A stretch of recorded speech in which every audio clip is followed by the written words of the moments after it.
Year 2015లో ముగ్గురు friends అయిన అరవింద్, పవన్ మరియు రిషికేష్ కలిసి మొదట్లో ది క్యారియర్ అనే లాజిస్టిక్స్ కంపెనీని నడిపేవాళ్ళు. అది బి లాజిస్టిక్స్ కంపెనీ అవ్వడంతో కంపెనీ గ్రోత్ లిమిటెడ్గా ఉంటుందని కంపెనీ ఫౌండర్స్ ర్యాపిడ్ గ్రోత్ కావాలంటే కొత్తగా ఆలోచించాలనుకున్నారు.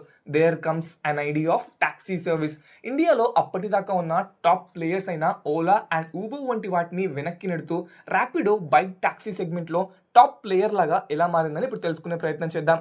రోడ్ ట్రాన్స్పోర్ట్ ఇయర్ బుక్ ప్రకారం ఇండియాలో ఉన్నన్ని టూ వీలర్స్ మరే కంట్రీలోనూ లేవు. ఇయర్ 2020లో 32.63 crore వెహికల్స్ని ఇండియన్స్ పర్చేస్ చేసినట్టయితే అందులో 75% టూ వీలర్సే. ఈ విషయాన్ని అర్థం చేసుకుని స్టార్ట్ చేసిందే ర్యాపిడో. బిజినెస్ ఎక్స్పాండ్ చేయాలంటే ఫండ్ రైజ్ తప్పనిసరి అర్థం చేసుకుని ర్యాపిడో ఫౌండర్స్ మల్టిపుల్ ఇన్వెస్టర్స్ని కలిసినప్పటికీ అది కొత్త కాన్సెప్ట్ అవ్వడంతో ఓలా అండ్ ఊబర్కి ఆపోజిట్గా నిలబడి గెలుస్తుందో లేదో అని తెలియక ఎవ్వరూ ఇంట్రెస్ట్ చూపించలేదు ఇన్వెస్ట్ చేయడానికి. కానీ షాదీ.com ఫౌండర్ అయిన అనుపమ్ మిట్టల్ గారు మరియు అకాడమీ ఫౌండర్ అయిన గౌరవ్ ముంజాల్ గారు మరియు స్నాప్డీల్ ఫౌండర్ అయిన కునాల్ బెహల్ గారు ఇన్వెస్ట్ చేశారు. వారితో పాటు హీరో మోటోకార్ప్ సీఈఓ పవన్ ముంజాల్ ఇచ్చిన ఐడియా ర్యాపిడో గ్రోత్కి మెయిన్ రీజన్ అనే చెప్పాలి.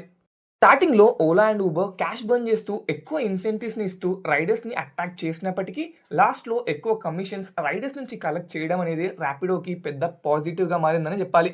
ఎన్నో లీగల్ ఇష్యూస్ వచ్చినప్పటికీ ర్యాపిడో వాటిని అధిగమిస్తూ ఇయర్ 2020లో ఆటో రిక్షా సర్వీసెస్ని మరియు ఇయర్ 2023లో ఓలా మరియు ఊబర్కి డైరెక్ట్ కాంపిటీటర్గా 4 వీలర్ ట్యాక్సీ సర్వీసెస్ని కూడా స్టార్ట్ చేసి ఒక యూనికాన్ లాగా ర్యాపిడో మారిందని చెప్పాలి.